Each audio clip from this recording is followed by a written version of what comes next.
Morning students, मैं राही sir आपके साथ। लास्ट वीडियो मैंने कक्षा 10 का अनसॉल्व पेपर पहला सेट कराया था सन 2022 का, जिसमें 4 क्वेश्चन सॉल्व करा दिए थे।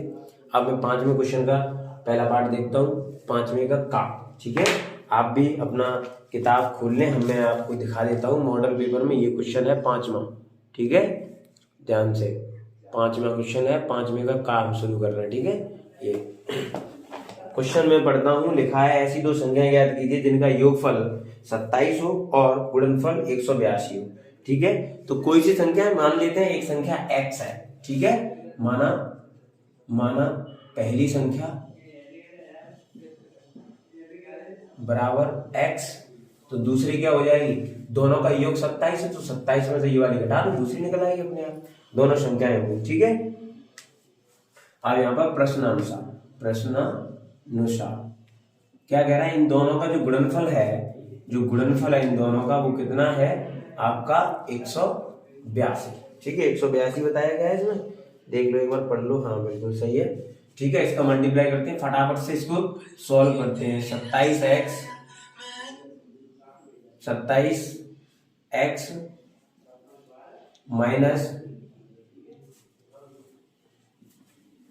माइनस एक्स स्क्वायर और आपका ये हो जाएगा 182। 27x माइनस एक्स स्क्वायर बराबर हो गया आपका 182। इसको इधर ले आओ तो माइनस के एक्स स्क्वायर प्लस के 27x माइनस के 182 इक्वल टू 0। माइनस का दोनों बच्चों में गुणा कर दो तो ये एक्स स्क्वायर, ये माइनस का 27x और ये प्लस का 182 इक्वल टू 0। यहाँ पर देखो प्लस है, फैक्टर आपको आते होंगे। ठीक है, प्लस है तो इसके फैक्टर करके हम देख लेते हैं। तो जैसे हम फैक्टर करेंगे तो 13 और 14 आएंगे इसमें, 13 और 14। ठीक, 13 14। ठीक है, तो इसमें से x square minus 13 plus 14 x plus 182 बराबर 0, और एक्स स्क्वायर माइनस इसको आगे से माइनस का मल्टीप्लाई और पीछे से एक्स का, 13x माइनस के 14x और प्लस के 182 बराबर 0। इधर करता हूं मैं, यहाँ से x कॉमन लो, इसमें से यहाँ से 14 कॉमन लो, तो यहाँ से x कॉमन लोगे आप तो ये बचेगा x माइनस के 13, और यहाँ से माइनस के 14 कॉमन लोगे तो ये बचेगा x माइनस के 13 बराबर 0। दोनों ब्रैकेटों में सेम संख्या है, इसको कॉमन ले लो। ठीक है, तो यहाँ बचेगा आपका x माइनस 14। ठीक है, एक बार इसको रखो, इसको 0 करो, एक बार इसको रखो, इसको 0 करो। ठीक, तो x माइनस 13 बराबर 0, तो x बराबर 14 कॉमा x माइनस 14 बराबर 0, तो x बराबर ये 13 और ये यहाँ पर हो गया 14। ठीक है, यानी x की दो वैल्यू आ गई और दोनों वैल्यू देखिए आप, इसी की वैल्यू है दोनों। ठीक है, x की तो एक पहली संख्या हो गई जे, दूसरी संख्या हो गई जे। इन दोनों का गुणनफल करके देख लो 182 आ रहा है, इन दोनों का जोड़कर देख लो 127 आ रहा है। ये पहला क्वेश्चन कंप्लीट हो गया, फटाफट से स्क्रीनशॉट लो और जल्दी से इसको लिख लीजिए। ठीक है, क्वेश्चन देखिए, इसमें लिखा है उस रेखा पर जो अक्षों से a और b का अंतःखंड काटती है, मूल बिंदु से डाले गए लंब की लंबाई p है, तो सिद्ध कीजिए कि 1/p² equal to 1/a² plus 1/b²। ठीक है, तो यहाँ पर हमको क्या करना है कि इसमें एक फिगर ड्रॉ करना है। जैसे उस रेखा पर दो अक्षों से, दो अक्ष का मतलब होता है एक x अक्ष और एक y अक्ष। ठीक है, ये x अक्ष हो गया और ये हमारा y अक्ष हो गया। ठीक है, कह रहा है एक AB का एक अंतःखंड काटती है मूल बिंदु से रेखा। ठीक, रेखा कोई मान लो ये है। ठीक, ये AB मान लेते हैं रेखा है, ये मूल बिंदु होगा, इसके निरीक्षण 0,0 होते हैं। ठीक है, यहाँ से इस पर एक लंब डला हुआ है, जो लंब दे रखा है P, और यहाँ पर अंतःखंड A और B, यानी x का, इसने AB लिखा है, इसका मतलब पहले A लेंगे जो x अक्ष चलते हैं, फिर B लेंगे। ठीक है, y अक्ष बाद में लिया जाता है, पहले x अक्ष पढ़ा जाता है। ठीक है, तो इसमें रेखा AB का जो समीकरण है वो लिखते हैं हम। रेखा AB का समीकरण लिखेंगे हम x/a plus y/b equal to 1। ठीक है, ये रेखा का समीकरण हो जाता है। यहां से हम क्या करें, इसको 1 को इधर भेज लें, यानी x/a प्लस y/b माइनस 1 बराबर 0। ठीक है, अब यहाँ से जो लंब पड़ा हुआ है इसके ये बीच की दूरी कह सकते हो, या लंब पर ये किसी भुजा पर डाला गया जो लंब होता है इसकी जो दूरी निकालते हैं तो ओपी बराबर होगा मॉड में इनमें देखो यहाँ पर ये एक्स का मान हो गया, ये वाई का मान हो गया, ये वैल्यू पुट करो इनमें तो ये मॉड में रखेंगे मान 0, फिर प्लस का यहाँ पर 0 और ये माइनस का 1, ये मॉड अपॉन अंडर रूट में। ठीक है, अंडर रूट में क्या करेंगे हम, जो ये है यानी x का गुणांक, x का गुणांक क्या निकलेगा, इसका x का गुणांक निकलेगा यानी 1/a इंटू एक्स, यानी x का गुणांक हो गया 1/a, यानी 1/a का स्क्वायर प्लस 1/b का स्क्वायर। ठीक है, और ये मान जो होगा वो होगा हमारा p के बराबर। ठीक, यहां से हम इसको हल कर लेते हैं तो ये p बराबर, ये मॉड में आपको पता है ये 0 हो गया, मॉड में बचा -1 मॉड में। ठीक, और यहाँ पर ये वैसा का वैसा ही लिख देते हैं। अब इधर देखिएगा, ये मॉड को खोलोगे तो आपको पता होना चाहिए मॉड में अगर -1 है तो ये 1 रहता है, मॉड में मान +1 है तब भी 1 रहता है, यानी चिन्ह अगर माइनस है तो प्लस हो जाता है, प्लस का तो प्लस ही रहता है। तो ये आपका p बराबर ये हो जाएगा ऊपर 1, ठीक है, और नीचे रहेगा 1/a² प्लस 1/b²। इसको पूरी संख्या को इधर पहुंचाइए, p को इधर, यानी अंडर रूट में 1/a² प्लस 1/b² बराबर 1/p, दोनों पक्षों का वर्ग कर दीजिए तो ये बचेगा 1/a² प्लस 1/b² बराबर 1/p²। दैट्स इट आंसर, ये सॉल्व हो गया। यही हमारा पूछा गया था कि 1/p² बराबर 1/a² प्लस 1/b²। फटाफट से इसको लिखिए, उतारिए, जल्दी से स्क्रीनशॉट ले लो फटाफट। क्वेश्चन आपका रहेगा गा, खा जो मैंने लास्ट खा कर आया गा है, मैंने डाल नहीं पाया था, ध्यान दें। ठीक है, गा कह रहा है एक लंबवती शंकु के आधार की परिधि 24 पाई सेंटीमीटर तथा ऊर्ध्वाधर ऊंचाई 5 सेंटीमीटर, शंकु आयतन ज्ञात कीजिए। शंकु के बारे में आप जानते हो, शंकु इसको अंग्रेजी में कौन कहते हैं। ठीक है, ये शंकु मैंने बना दिया है। ठीक है, इसकी जो ऊर्ध्वाधर ऊंचाई है ये तिर्यक ऊंचाई कहलाती है, ये वाली, इसको एल से डिनोट करते हैं, ये हाइट है। ठीक, ये हाइट जिसको ऊर्ध्वाधर ऊंचाई कहते हैं, ये कह रहा है 5 सेंटीमीटर, यानी ये 5 सेंटीमीटर की है। और जो नीचे सर्किल बनना है यानी परिधि, ये जो परिधि बन रही है ये पूरी ये वाली ये परिधि, इस परिधि का मान है 24 पाई। तो यहाँ पर लिख लें हाइट बराबर 5 सेंटीमीटर और परिधि बराबर हम लिख दें 24 पाई, और परिधि होती है 2 पाई r बराबर 24 पाई, पाई से पाई कैंसिल करो, 2r बराबर आ गया 24, r बराबर 24 divide by 2, r is equal to 12 centimetre आ गया। ठीक है, पूछा गया है कि शंकु का आयतन ज्ञात कीजिए। तो शंकु का आयतन होता है, शंकु का आयतन बराबर होता है 1/3 पाई r² h। ठीक है, तो 1/3 मल्टीप्लाई पाई का मान रख लेते हैं, पाई का मान आप 22/7, पाई मत रखो या रख सकते हो पाई का मान इसमें, क्योंकि आंसर में मैंने देखा पाई का मान आ रहा है उसमें, साथ में रख लेते, चलो बाद में कर लेंगे। 22/7 मल्टीप्लाई आर का कितना है 12 का स्क्वायर मल्टीप्लाई एच कितना दे रखा है 5। ठीक, तो ये 1/3 गुणा 22/7 गुणा, और ये हो जाएगा 144 गुणा 5। ठीक है, यहाँ से इसको 3 से काट लो, इसको 3 से काटोगे तो 3 चौक 12, बचेंगी 2, 3 अट्ठे 24। ठीक है, ये हो गया। और 22/7 ये इधर लिख लेता हूँ, यहाँ दिखाई नहीं दे रहा था, इधर देखिए फटाफट से, ये आप ऐसे लाइन खींच लो, यहाँ से ये पाई का मान बचा 22/7, मैंने बदला नहीं क्योंकि पाई में मान आएगा आपका, इसलिए नहीं मैंने बदला, इसको काटा पीटी नहीं की। इसका गुणा कर लो, 5 अट्ठे 40 की 0 हासिल लागी 4, 5 चौक 20 और 4 24। ठीक है, तो ये 240 और 22/7 को लिख दो पाई, और ये सेंटीमीटर क्यूब आएगा, क्योंकि आयतन है, वॉल्यूम क्यूब में आता है, नहीं आता है तो आप इससे समझ सकते हो 1 सेंटीमीटर इसका और सेंटीमीटर स्क्वायर इसका, तो 3 घातें हो गई, इसलिए सेंटीमीटर क्यूब है। ये गा का सॉल्यूशन पूरा कंप्लीट हो गया। ठीक है, अब ये घा पार्ट देखते हैं, मैंने ये टेबल इसमें ड्रॉ कर ली है, आपको समझाएंगे कैसे क्या है। ठीक है, ये वाला आपके में पेपर में दे रखा है।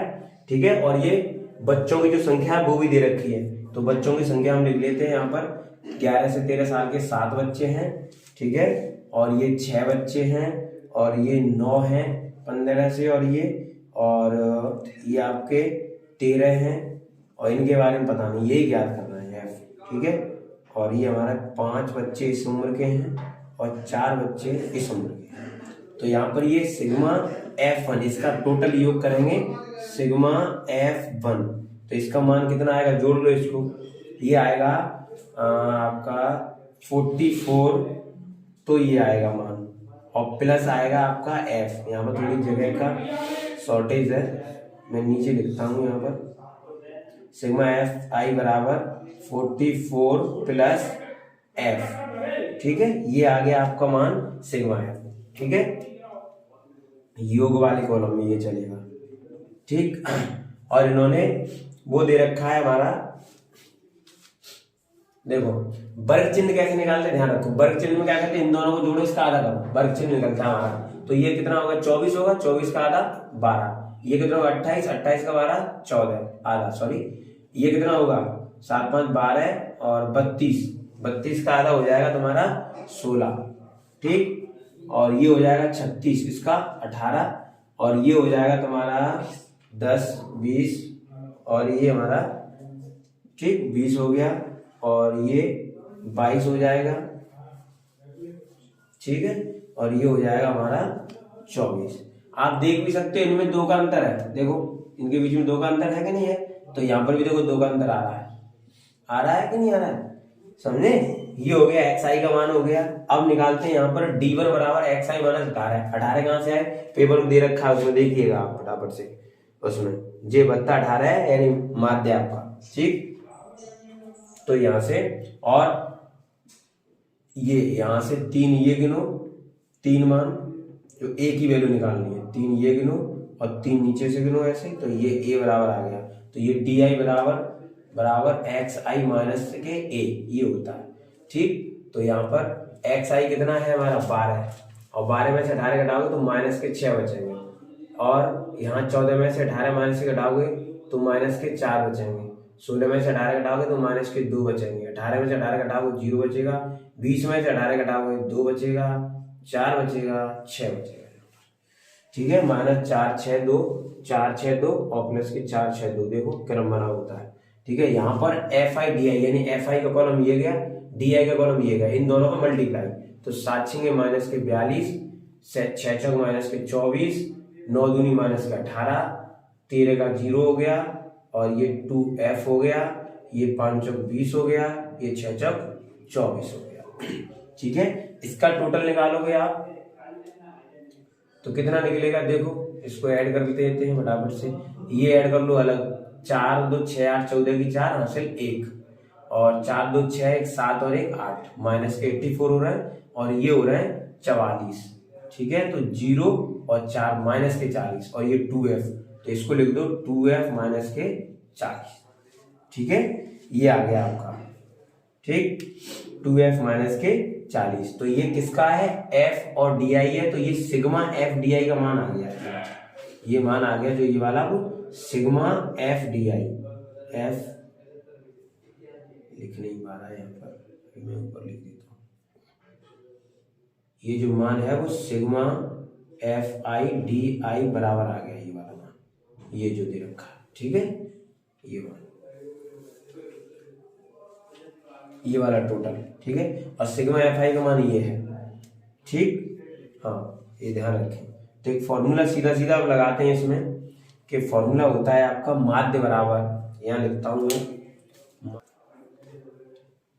माध्य x पर बार बराबर होगा a प्लस, आपका माध्य पूछा है क्वेश्चन में, देख लेना इसमें f ज्ञात करनी है, तो पहले माध्य निकाल देते, माध्य से ही f आ जाएगा, इसी में से माध्य बराबर a plus sigma fi di upon sigma fi, इसमें वैल्यू रखनी है, ठीक है।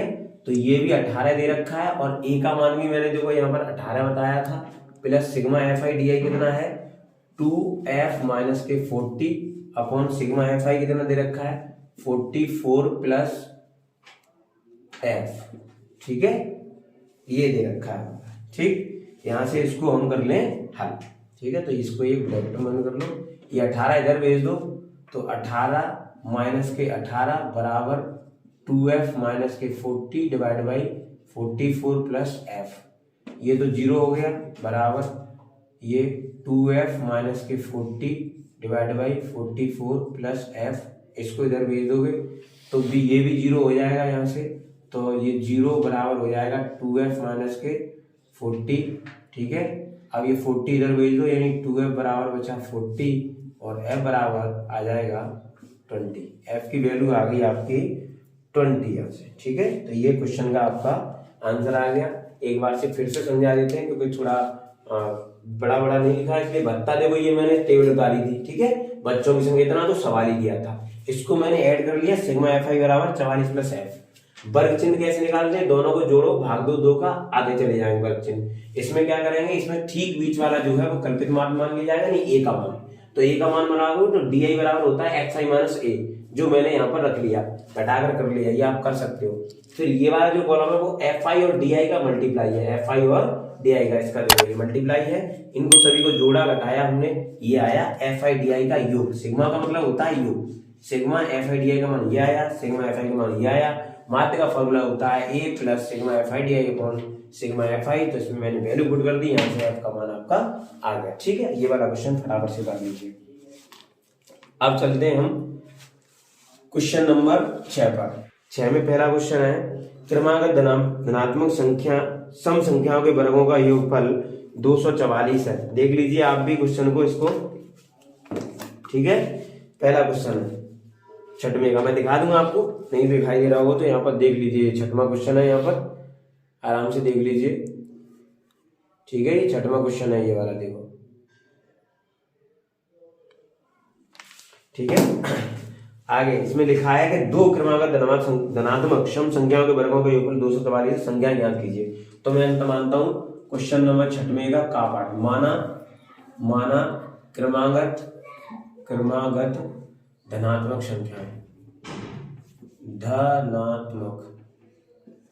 संख्याएं बराबर x प्लस 2, ठीक है। x प्लस 2 लेंगे क्योंकि सम संख्या से एक छोड़कर ली जाएगी, ठीक। तो इनको प्रश्नानुसार लिख लें हम, प्रश्नानुसार क्या लिखा है उसने, वर्गों का योगफल 244 है, तो इसके वर्ग यानी एक्स प्लस 2 का होल स्क्वायर बराबर कितना है 244।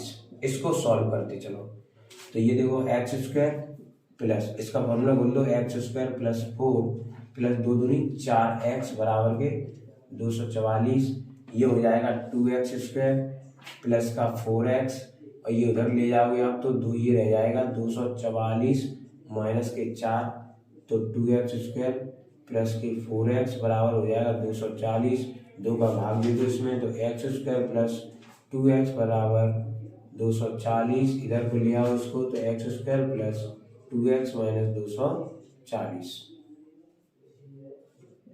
ठीक है। इसके आप कर लीजिए फैक्टर,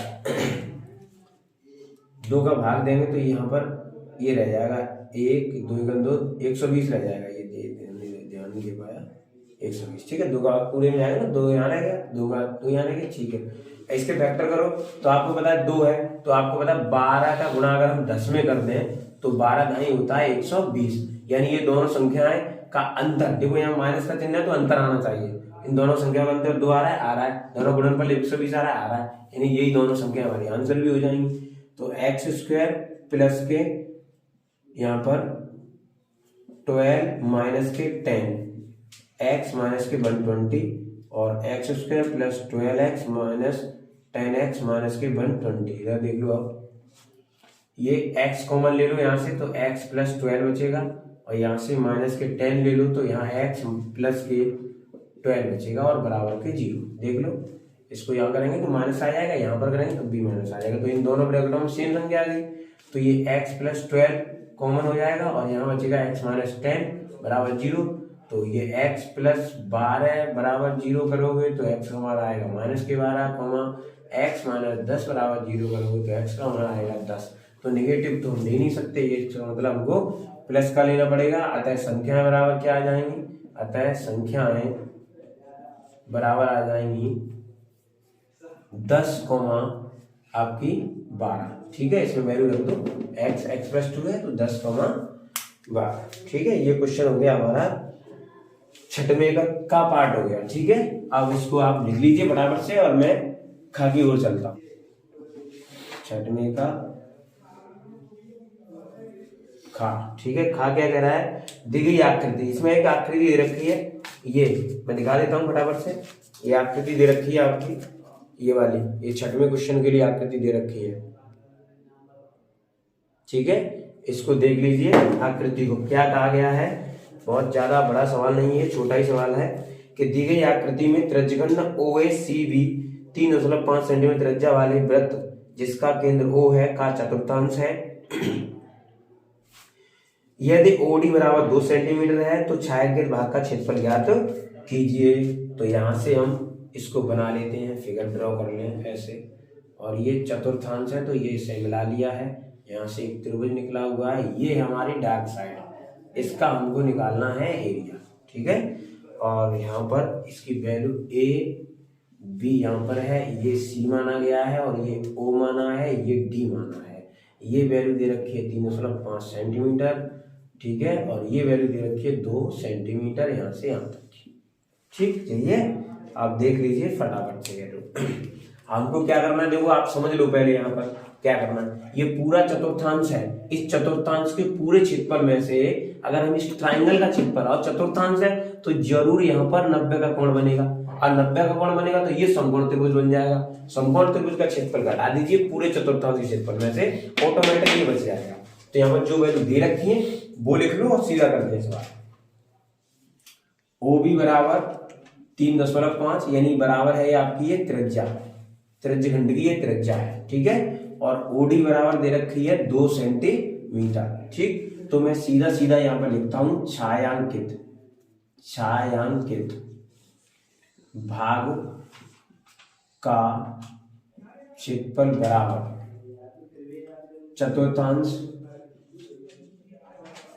चतुर्थांश आपका ACBO का क्षेत्रफल माइनस त्रिभुज BOD का क्षेत्रफल, BOD का क्षेत्रफल। तो चतुर्थांश का क्षेत्रफल क्या निकलेगा,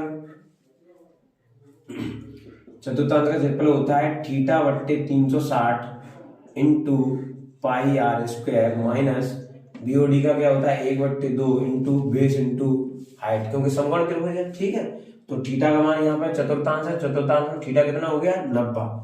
ठीक है, सॉरी 90, तो 360 इंटू पाई का मान 22/7 इंटू r कितना दे रखा है इसने 3.5 का होल स्क्वायर माइनस 1/2 गुणा b दे रखा है इसने बेस 3.5 इंटू हाइट दे रखी है इस त्रिभुज की 2। ठीक है, तो इसको हम इस प्रकार से हल करने के अलग अलग तरीके अपने हैं, हम शॉर्ट तरीका बता देते हैं आपको। इसमें इसको कर लो हम 1/4 लिख लेते हैं। ठीक है, गुणा ये 22/7 हो गया। ठीक, इसको कर लो 3.5 मल्टीप्लाई 3.5 माइनस इस 2 से जो 2 खत्म कर लो तो ये बचेगा 3.5। ठीक है, इसमें काट लो 2 दूनी 4 और 2 से ये एक बार काट लो। ठीक है, और 7 से ये 0.5 टाइम्स काट लो तो ऊपर होगा 11 मल्टीप्लाई 0.5 मल्टीप्लाई 3.5 और अपॉन 2 माइनस 3.5। ठीक है, अगला देख लो। इसमें क्या करें, इतना बड़ा गुणा ना करके हम एक काम करते हैं 3.5 बाहर निकाल लेते हैं इसमें से, तो यहाँ रह जाएगा। अगर इसका गुणा करोगे आप तो ये 5.5 हो जाएगा। 11 का 0.5 में 11 बनी 55 होता है बट्टे 2 माइनस ये रह गया, यहाँ से चला जाएगा तो 1 रहेगा, केवल 1, ओनली 1। तो ये 3.5 और मल्टीप्लाई ये रहा आपका यहाँ 5.5 माइनस 2 डिवाइड बाई 2, ये एलसीएम लेकर हो गई, मैंने भिन्न कर दी। तो ये अगले स्टेप में 3.5 मल्टीप्लाई यहाँ से ये घटाओगे तो ये बचेगा 3.5 और डिवाइड बाई 2 ऊपर का मल्टीप्लाई करो, 33 का वर्ग होता है 1225, तो 2 अंक बाद दशमलव लगेगा, ये बट्टे 2, तो आंसर हो जाएगा। यहाँ पर ये दिखाई नहीं दे रहा है, इधर लिख देता हूँ, यहाँ लिख दे रहा हूँ, ठीक है, यहाँ दिखाई देगा। इसका मल्टीप्लाई दोनों का करिए आप, तो 12.25 और डिवाइड बाई 2, तो ये 2 का भाग 2, 2 छिंगे 12, पॉइंट 2 एकम 2, इसमें लगाओ 2 दूनी 4, बचेंगे 2, ये आएगा आपका। और क्या था, ये हमारा क्षेत्रफल था, तो ये आएगा सेंटीमीटर स्क्वायर। आंसर मैच कर लो फटाफट, ये आंसर आया। छठवें के खा का आंसर ये आ गया आपका फटाफट से, ठीक है। इसको रेस कर लेते हैं हम।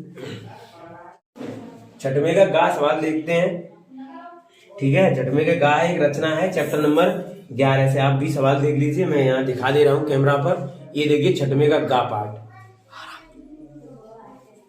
ठीक है, देख लो आराम से। और अब आ जाइए हमारे साथ, ठीक है। तो ये लिखा हुआ है, मैं पढ़ देता हूँ सवाल। 5 सेंटीमीटर, 6 सेंटीमीटर और 7 सेंटीमीटर भुजा वाले एक त्रिभुज की रचना कीजिए, और फिर एक अन्य त्रिभुज की रचना कीजिए जिसकी भुजाएं दिए हुए त्रिभुज की संगत भुजाओं की 7/5 गुनी हो। आप पढ़ लीजिए, आंसर लेकर बैठे आप, ठीक है। मैं सवाल नहीं इस पे लिखूंगा, आप देख लें अपने उसमें, ठीक है। तो सबसे पहले सबसे बड़ी भुजा, जो बड़ी भुजा है उसको क्या करेंगे, आप अपनी नाप कर पैमाने पेंसिल प्रकार लेकर बैठे। मैं ऐसे ड्रॉ कर रहा हूं, आप मेरे साथ साथ बनाते चले, ठीक है। उसके बाद रचना में लिख दूंगा, इस पे से कॉपी कर लेना आप, ठीक है। पूरी रचना लिख दूंगा। पहले एक लाइन खींचनी है ऐसे, ठीक है। ये 7 सेंटीमीटर की होनी चाहिए। कितने की होनी चाहिए? 7 सेंटीमीटर की, ए से बी तक 7 सेंटीमीटर, ठीक।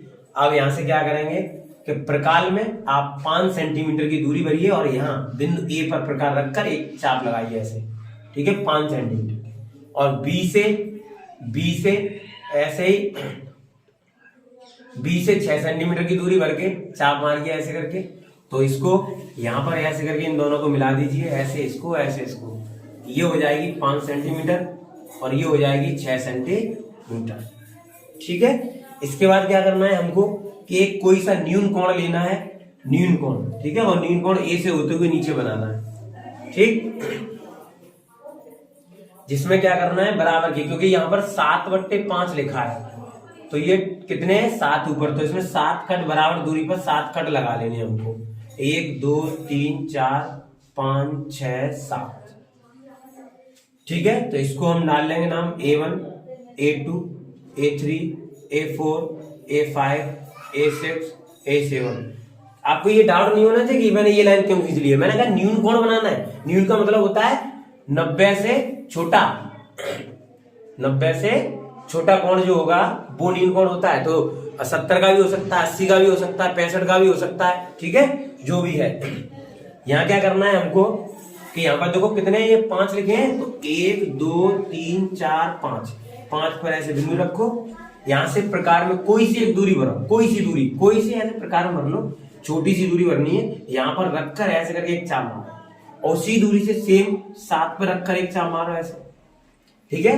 अब क्या करें कि बिंदु 5 को इससे मिलाओ, बी से ऐसे, ठीक है, बी से मिलाइए 5 को, ठीक, मिला लिया है।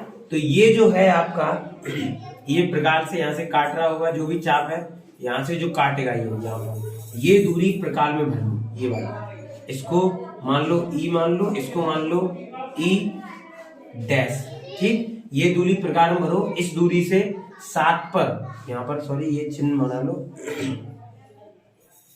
ये यहाँ पर एच बना लो, एच यहाँ रखकर प्रकार में जो ये दूरी भरी थी ये वाली, इस दूरी को यहाँ से रखकर और यहाँ कट मारो ऐसे, तो ये यहाँ से ऐसे बढ़ाओगे तो ये कट लगेगा यहाँ पर जाकर, ठीक है। और ये जो कट लगा है उससे और इससे ये बिंदु 7 से, ये वाला है A7, यहाँ से और यहाँ से ये होते हुए इसके इस लाइन के पैरेलल लाइन खींच दो ऐसे, ठीक है। पैरेलल का मतलब होता है समांतर, ठीक, पैरेलल लाइन खींच दो। इस लाइन को आगे बढ़ा दो, यहां से काटेगी, और इस लाइन को यहाँ बिंदु C मान लेना, यहाँ बिंदु C मान लेना, इस लाइन को आगे बढ़ा दो, और ये लाइन है इसके समांतर, यहाँ बराबर दूरी, यहाँ बराबर दूरी, समांतर लाइन, यहाँ इससे इसको मिला दो, ठीक है। तो ये बनेगा आपका, ये B डैश हो गया, ये हो गया C डैश, ठीक, रचना है तो रचना में टाइम भी लगता है, ध्यान रखें। ये मैंने रचना का प्रारूप बता दिया। अब इसमें क्या लिखना है, कैसे लिखना है, तो एक बार फिर से समझ लो इसको। मैंने 7 सेंटीमीटर की एक लाइन ली थी, 5 सेंटीमीटर की मैंने प्रकार में दूरी भरी चाप लगाया, बी से हमने एक चाप लगाया, जैसा मैं बोल रहा हूं यही रचना है। ठीक है, इन दोनों को यहाँ मिला दिया। फिर मैंने ए से एक आपका न्यून कोण बनाया, इसमें 7 बिंदु रखे बराबर दूरी के, यहाँ से 5 पर 5 बिंदु से बी को मिलाया, और बी को मिलाने पर हमने क्या किया, एक प्रकार में कोई दूरी ली, जो मैंने बिंदु 5 में रख के लाइन मिलाई जो इससे मिल रही है, उसी दूरी से एक चाप मैंने बिंदु 7 पर लगाया, और 7 वाले चाप पर मैंने ये दूरी भरकर एच, यहाँ पर बिंदु जो यहाँ से मैंने ये बनाया था, इससे दूरी भरकर एक कट लगाया। इस कट से होते हुए बिंदु 7 से होते हुए यहाँ पर मैंने एक लाइन खींची, इस लाइन को मैंने आगे बढ़ा दिया जो यहाँ पर B1 पर मिल रही है, और इसी प्रकार मैंने C से आगे लाइन बढ़ाई, B1 और C1 यहाँ पर ये मैंने इसके समांतर एक लाइन खींची जो C1 और B1 पर मिलती है। यही हमारी इसकी रचना है। तो रचना को आप लिख लीजिए। अगर आप रचना नहीं लिख पा रहे हैं तो वीडियो में कमेंट करके बताएं कि रचना कैसे लिखी जा रही है, तब मैं लिखूंगा। मैं नहीं लिख रहा हूं अभी ऐसी रचना। ठीक है, आप रचना स्वयं लिखें, जैसा मैंने बताया वैसा वैसा करते चलें। पिछली क्लासों में कक्षा 8 में, 9 में, 10 में तो हुई, आप कक्षा 9 में और 8 में बताया जाता है कि रचना कैसे लिखी जानी है। तो जो चित्र में बनाया जाता है वही लिखा जाता है। ठीक है, तो हम अगले क्वेश्चन की ओर चलते हैं। अगर आपको रचना चाहिए तो कमेंट करें, हम आपको फिर रचना लिख कर देंगे। ठीक है, अगला चलते हैं। अब देखिए मैंने घा सवाल यहाँ पर टेबल बना ली है। ठीक है, इस टेबल बना ली है मैंने घा सवाल की। अब इसमें क्या करना है, देखो वर्ग अंतराल ये मैंने बना लिया है, और ये आपका बारहमारता बना लिया जिसको FI से डिनोट करेंगे, ये संचयी बारहमारता है। इसमें करना क्या है, पहले तो हम इसमें देखो ये यहाँ पर हम ये पहला अक्षर 6 लिखेंगे, यहाँ पर 6, ये ऐसा कैसे लिखते हैं। ठीक है, संचयी बारहमारता कैसे निकालते हैं। अगले में क्या लिखेंगे, ये जो 6 है वो इसमें जोड़ दो, कितने हो गए, 15 हो गए। फिर ये जो 15 है वो इसमें जोड़ दो, ये हो गए 27। ठीक, ये 27 इसमें जोड़ दो तो ये हो गए 35, और ये इसमें जोड़ दो, कितने हो गए 50। यानी ये जो लास्ट वाली वैल्यू है वो इनका सभी का टोटल योग आना चाहिए। तो जोड़कर देख लो आप, यहाँ 9 6 15, 15 और 15 कितने हो गए 30, और 12 8 20, तो 30 और 20 कितने हो गए 50, और ये लास्ट वाला जो कॉलम है वो इसके बराबर आना चाहिए इस टोटल के। तो इसका मतलब ये लाइन सही है। तो यहाँ पर हमें n बराबर 50 मिलेगा। ठीक है, और n/2 करो वो आएगा 25, और जो 25 है वो देखिए किसके बीच में आ रहा है, जो वर्ग अंतराल है वो किसके बीच में आ रहा है, 25 इसके बीच में आ रहा है। ठीक है, तो ये लाइन पूरी की पूरी हमको ऐसे करके ध्यान रखनी है, क्यों, इसी में से वैल्यू लेंगे हम। यहाँ से h का मान लोगे तो इसका अंतर है, कितना है h का अंतर, कितना चल रहा है 10। ठीक है, अब 25 इसके बीच में आ रहे थे, तो ये जो मान है वो हो गया f बराबर यानी बारहमारता होगी 12। अच्छा, इसी लाइन के जस्ट ऊपर वाली लाइन यानी ये बताई जाएगी हमारी CF। तो यहाँ CF बराबर हो गया हमारा 15। ठीक है, तो फॉर्मूला होता है माध्यिका बराबर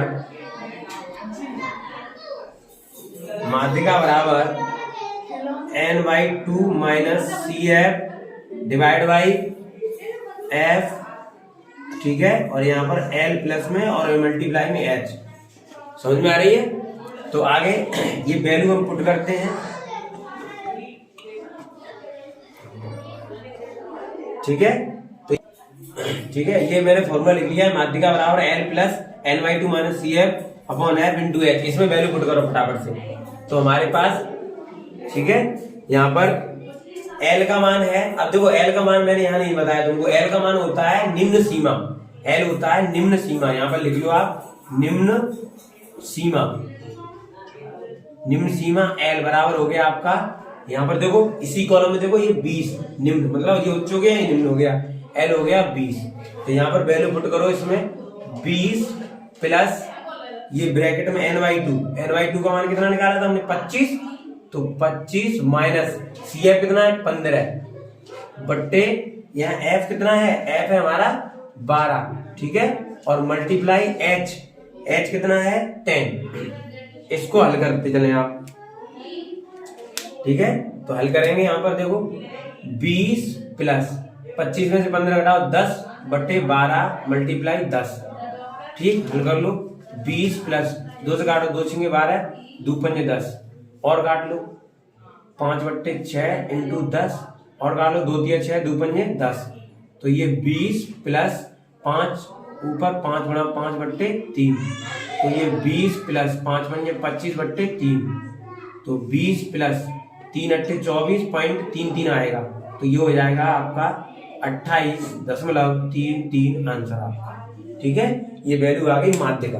ठीक, तो इस प्रकार से ये क्वेश्चन घ मैंने कंप्लीट किया है। फटाफट से उतार लीजिए, स्क्रीनशॉट ले लीजिए, फिर अगले क्वेश्चन की ओर हम बढ़ते हैं।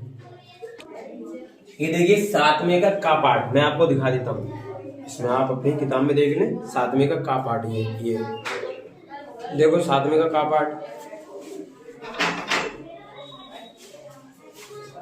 ठीक है, 7वें का पार्ट दिखाई दे रहा होगा आपको। ठीक है, अब ये 7 में मैंने समीकरण यहाँ पर ड्रॉ कर लिए, लिख लिए पहले से। क्या करें यहाँ पर, माना 1/x - 1 बराबर a, 1/y - 2 बराबर b। ठीक है, ये वैल्यू इनमें रख दो, तो ये 1/x का मतलब यहाँ पर ये हो जाएगा 5a प्लस b बराबर 2। समीकरण नंबर इसको डाल लो 1, ये हो जाएगा 2a माइनस b बराबर 1/3, समीकरण नंबर 2। ठीक है, समीकरण 1 व 2 को हल कर लो। समीकरण 1 व 2 को जोड़ने पर विलोपन से हल कर लो इनको। 5a 2a 5a plus b बराबर 2 और 2a माइनस b बराबर 1/3। इनको जोड़ोगे तो इससे ये हो जाएंगे, हम इधर लिख दे रहा हूं, ये तो खत्म हो गया, ये हो गया 7a बराबर 2 प्लस 1/3, तो 7a बराबर ये हो गया 7/3, द्वितीय छेद 7। ठीक है, 7 से 7 काट दो, तो a बराबर 1/3। a का मान इनमें किसी भी दोनों में समीकरण में रख दो। a का मान समीकरण 2 में रखने पर, ठीक है, तो 2 गुणा 1/3 माइनस b बराबर 1/3, तो ये 2/3 ये इधर ले आओ, माइनस के 1/3 बराबर b, तो ये आ जाएगा हमारा 1/3 बराबर b, यानी b बराबर आ गया 1/3। b और a की वैल्यू इनमें रख दो, इनमें यहां से हमको मिल जाएगी, तथा यहाँ लिख दो, तथा 1/x माइनस a बराबर a का मान कितना है 1/3, 1/y - 2 बराबर 1/3। ये बराबर कर लूँ, x - 1 बराबर 3, तो x बराबर आ जाएगा 4। ठीक है, और यहाँ y - 2 बराबर हो जाएगा 3 और y बराबर हो जाएगा, ये यहाँ पर आया नहीं था, देखो यहाँ तक लिख दिया है मैंने, आया नहीं था ये, तो आगे मैं लिख रहा हूँ यहाँ से x - 1 बराबर हो जाएगा 3 कैंची गुणा करने पर। ठीक है, तो ये 1 इधर जाएगा, तो ये x बराबर 4 हो गया। ठीक, और ये y - 2 बराबर भी 3 हो जाएगा, तो ये y बराबर हो जाएगा, इधर जाएगा 5। यही आंसर है। ठीक है, x और y की वैल्यू हमने फाइंड कर दी। ये क्वेश्चन नंबर 7 का हो गया। ठीक है, फटाफट स्क्रीनशॉट ले लो या लिख लो, पॉज करके वीडियो को लिख सकते हो। अब देखिए 7वें के का अथवा। ठीक है, अथवा वाला क्वेश्चन है, कह रहा है ये, आप अपने आंसर में पढ़ लो, मैं पढ़ रहा हूँ आपके साथ। एक नाव की शांत जल में 4 किलोमीटर पर घंटा है, धारा की दिशा में 12 किलोमीटर जाने तथा धारा की विपरीत दिशा में 12 किलोमीटर लौटने में 8 घंटे समय लगता है। धारा की चाल की आने जाने में यानी दूरी है 12, टोटल समय लग रहा है 8, यानी समय को हम जोड़ दें तो मान निकल आएगा हमारा। फटाफट से लिखिए हमारे साथ, नाव की शांत जल में चाल, पहले मान लेते, माना नाव की शांत जल में चाल बराबर x किलोमीटर पर आवर। ठीक है, किलोमीटर पर घंटा में दे रखी है, नहीं इसमें दे रखी है, ये तो 4 दे रखी है, ये तो 4 दे रखी है। मैं धारा की चाल ज्ञात करनी है, ये तो दे रखी है शांत जल में चाल। ठीक है, हाँ, माना धारा की चाल, माना धारा की चाल बराबर है x किलोमीटर पर आवर। ठीक, अब देखो उसने कहा धारा की दिशा में और धारा की विपरीत दिशा में, तो समझिए बात, धारा की दिशा का मतलब हो गया कि धारा की दिशा, जैसे मान लो कोई नहर है ये, ठीक है, सॉरी नदी है, और पानी इस तरफ बह रहा है और आप इसी तरफ नाव चला रहे, तो नाव तेज चलेगी। क्यों चलेगी तेज? क्योंकि एक तो धारा भी इधर ही चल रही है, तो धारा की और नाव की चाल ऐड हो जाती है। और अगर इसको इधर चलाओगे तो धारा है वो आपको दूसरी साइड में खींचेगी, यानी धारा की चाल जो है हमारी चाल के यानी नाव की चाल के विपरीत हो जाएगी। जब विपरीत हो जाएगी तो हमारी चाल कम हो जाएगी। तो इसलिए जब हमें धारा के साथ चलना होता है तो प्लस आता है, धारा के विपरीत चलना होता है तो माइनस आता है, ध्यान रखें। तो ये हमें धारा की दिशा में चाल, धारा की दिशा में चाल, दिशा में नाव की चाल, तो धारा की चाल प्लस नाव की चाल यानी x प्लस 4 और किलोमीटर पर आवर। धारा की जी दिशा है यहाँ पर लिख लो विपरीत दिशा में, धारा की विपरीत दिशा में नाव की चाल बराबर हो जाएगी। अब देखो किसमें से घटाना पड़ेगा, हमें घटाना पड़ेगा शांत अपनी नाव की चाल में से धारा की चाल, यानी 4 minus x kilometre per hour. ये तो हमने वैल्यू पुट कर ली, ठीक है। अब धारा की दिशा में लगा समय,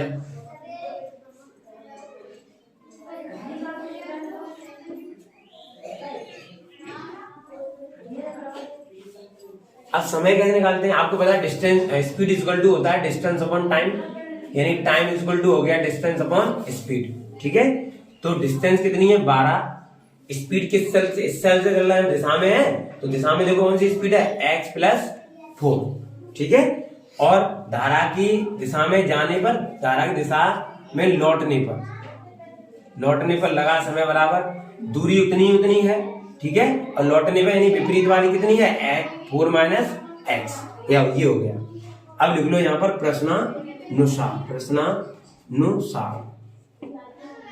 प्रश्नानुसार लिखोगे तो इसमें क्या करना है, टोटल टाइम कितना लगा है 8 घंटे, देखो उसमें टोटल टाइम 8 घंटे लगा है, तो ये हम जोड़ देंगे। हम प्रश्नानुसार क्या करेंगे कि 12 प्लस ये समय है, देखो एक समय ये 12/x plus 4 plus 12/x minus 4 minus x बराबर टोटल देखा है 8, ठीक है। इसको सॉल्व करेंगे, इतना लिख लो क्योंकि हमको मिटाना पड़ेगा ना, इसलिए यहां पर ये विपरीत सही लिख लो, विपरीत, ठीक है। मैं मिटा देता हूं, सॉल्व करते हैं इसको। देखो यहाँ पर ये मैंने लिखा था 12/x plus 4 plus 12/4 minus x बराबर 8, ये लिखा था हमने। अब इसको हल कर लो, यहाँ से लो आप एलसीएम लोगे तो x प्लस 4 और 4 माइनस एक्स, और ये हो जाएगा यहाँ पर, ये इससे भाग दो तो ये बचेगा, यानी 12 ब्रैकेट में 4 माइनस एक्स और प्लस यहाँ पर 12 और ब्रैकेट में x प्लस 4 और बराबर के आ गए 8। इसका गुणा करो, 12 चौक 48 माइनस के 12x प्लस के 12x प्लस के 12 चौक 48, ठीक है। और बट्टे इसको करेंगे हम, देखो तो ये बन जाएगा आपका 4 माइनस एक्स, यानी यहाँ पर इसको 4 प्लस एक्स लिखना है, यानी 4 प्लस एक्स एक ब्रैकेट में और एक में 4 माइनस एक्स, तो ये क्या बन जाएगा 4 का स्क्वायर माइनस एक्स इसका, यानी ए स्क्वायर माइनस बी स्क्वायर बनेगा यहाँ पर। तो यहाँ पर लिख लिए हम 4 का स्क्वायर माइनस एक्स का स्क्वायर, ठीक, और बराबर 8 चलना है। यहाँ से देखो ये 12x खत्म हो गए, 48 दूनी होते हैं 96/16 माइनस एक्स स्क्वायर बराबर 8, ठीक है। यहाँ से हम थोड़ा सा इसको निकालेंगे ऐसे, इसका कर दो, कैंची का गुणा कर दो यहाँ पर, तो ये हो जाएगा 16 माइनस एक्स स्क्वायर बराबर 16 माइनस एक्स इधर पहुंचेंगे 8 नीचे, तो 96/8, ठीक है। अब इधर देखो यहाँ से 16 माइनस एक्स स्क्वायर बराबर, यहाँ 8 का भाग दो, 8 का 8 और 8 दूनी 16, 12 8 96, एक्स पर इधर लाओ, ये इधर लाओ, यानी 16 माइनस 12 बराबर एक्स स्क्वायर और एक्स स्क्वायर बराबर 4, एक्स बराबर प्लस माइनस के 2 यहाँ पर, तो वैल्यू माइनस की लेंगे नहीं, इसलिए एक्स बराबर 2। अतः जो भी मान निकालना है, हमको क्या चाहिए था इसमें धारा की चाल, वही तो मैंने एक्स मानी थी, दैट इज आंसर, ठीक है। ये हमारा आंसर हो गया इसका, फटाफट से लिख लो, स्क्रीनशॉट ले लो जल्दी से। अगला क्वेश्चन देखिए सातवें का खा। ठीक है, मैं पढ़ता हूं सवाल कि भूमि पर स्थित बिंदु एक्स से उर्ध्वाधर स्थित मीनार पी क्यू के शीर्ष क्यू का उन्नयन कोण 60 है, 60 अंश है। बिंदु एक्स से 40 मीटर ऊंचाई पर स्थित बिंदु वाई से शीर्ष क्यू का उन्नयन कोण 45 है। मीनार पी की ऊंचाई तथा दूरी पी एक्स ज्ञात कीजिए। जैसा इसने कहा है वैसा पहले हम चित्र देखिए। हाइट एंड डिस्टेंस का एक रूल है, अगर आपने फिगर ड्रॉ कर लिया तो क्वेश्चन हो जाता है। फिगर ड्रॉ करना ही बड़ी चीज होती है। तो इसने ये कहा है कि यहाँ पर देखो, एक तो कहा है कि मीनार है पी क्यू। ठीक है, तो एक मीनार बनाते हैं हम यहाँ पर पी क्यू, ऐसे पी क्यू मीनार। ठीक है, जिसमें क्यू ये मानना पड़ेगा। ठीक है, यहाँ पर ऐसे एक लाइन है और एक कहा है उसने भूमि पर स्थित बिंदु एक्स से उर्ध्वाधर पी क्यू के क्यू का उन्नयन कोण 60 है। यानी एक बिंदु यहाँ पर कोई एक्स है, इससे इसका जो उन्नयन कोण है वो 60 है। और कह रहा है कि बिंदु एक्स से 40 मीटर ऊंचाई पर स्थित बिंदु एस 40 मीटर पर स्थित बिंदु वाई से क्यू का, यानी इधर 40 मीटर इधर स्थित, यहां से जो उन्नयन कोण है वो है हमारा 45, ऐसे करके। ठीक है, यहाँ का तो ये हो गया हमारा 45 और ये हो गया 60। ठीक, यहाँ हो गया P और यहाँ हो गया हमारा बाई। ये बना आपका चित्र। ठीक, और इसी तरीके से सवाल नंबर दूसरा है। और ठीक है, चलो इसको पहले हल करते हैं, उसके बाद देखते हैं आगे। तो पहले मैं त्रिभुज ले लेता हूं P X और आपका पहले बड़ा वाला ले लो P P Q बाई त्रिभुज। क्वेश्चन नंबर डाल लूंगा मैं पहले, क्वेश्चन 7वें का खा। ठीक है, त्रिभुज क्यू पी बाई में, क्यू पी बाई में। ठीक है, क्यू पी बाई में इसमें क्या करना है हमको, टेन थीटा बराबर लंबट्टे आधार होता है, ये मान लेते हैं टेन थीटा बराबर लंबट्टे आधार। और लंब कितना है दे रखा है इसमें, लंब है पी क्यू, आधार क्या है हमारा, आधार है बाई पी, यानी पी बाई, या क्या लिख सकते हैं इसको, टेन थीटा की वैल्यू रखो, टेन थीटा कितना है यहाँ पर 45 बराबर पी क्यू हमको पता नहीं है। बाई पी में दो वैल्यू है, एक तो है by x plus x P. ठीक, तो यहाँ टेन 45 मान होता है एक बराबर पी क्यू हमको पता नहीं है, एक्स पी का मान 40 है प्लस बाई एक्स का 40 है और एक्स पी ये बचा। ठीक है, तो ये होगा पी क्यू बराबर 40 प्लस एक्स पी।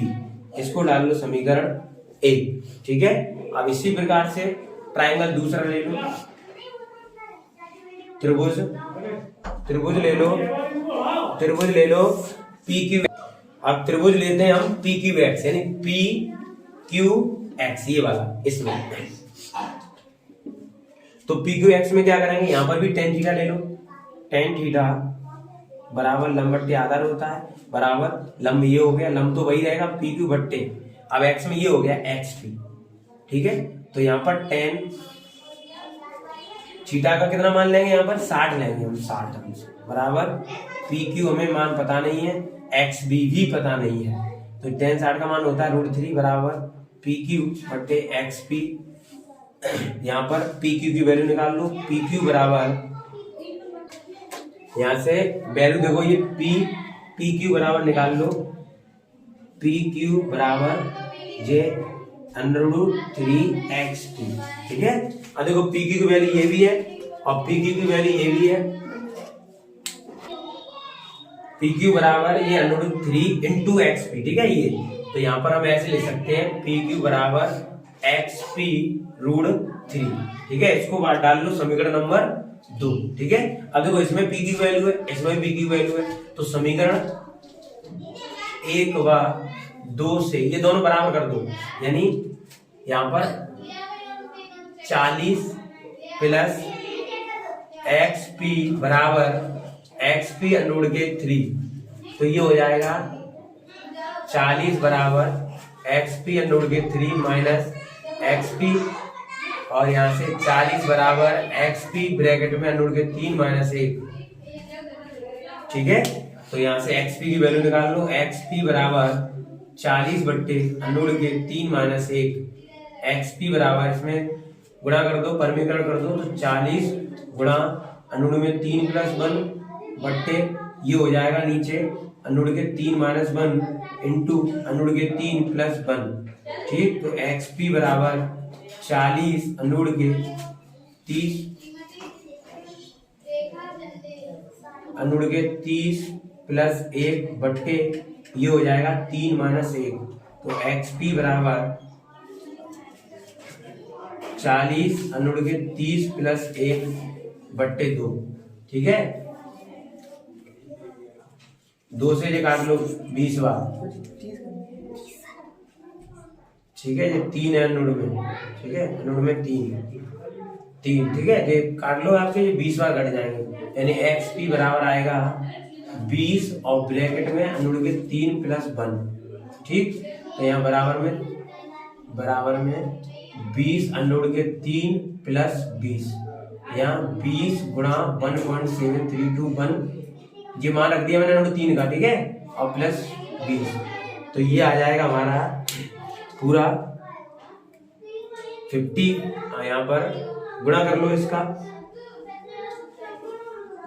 34 ये आएगा आपका 642 प्लस 20, इसको ऐड करोगे तो ये हो जाएगा 54.642। ये हो गया हमारा xp की वैल्यू, यानी ये वैल्यू जो निकली है यहाँ से यहाँ तक की जो वैल्यू है वो है हमारी 54.642। ठीक है, अब ये वैल्यू यहाँ पर पुट कर दो तो p की वैल्यू निकल आएगी, तथा ऐसे करके लिखो, तथा पी क्यू बराबर 40 प्लस xp, या क्या लिख दें हम 40 प्लस 50.642, तो ये हो जाएगी आपकी 50 नहीं, यहाँ पर 54 है, तो ये हो जाएगी 94.642, दैट इज आंसर। ठीक है, ये पी क्यू का मान भी आ गया और आपका एसपी का भी आ गया, xp यानी ये, और ये पी क्यू हाइट है आपकी, ऊंचाई ये निकल आई आपकी। ठीक है, तो ये क्वेश्चन हमारा 7 में का खा हो गया। इसका अथवा वाला बचा है, वो बिल्कुल ऐसा क्या ऐसा ही है, ये ऐसा ही फिगर बनेगा उसका, तो उसको आप कंप्लीट करना। ठीक है, और अगर नहीं आए तो आप कमेंट करके हमको बताना। ठीक है, तो आज के लिए इतना ही। पढ़ते रहिए, बढ़ते रहिए और देखते रहिए मेरे साथ। धन्यवाद, जय हिंद।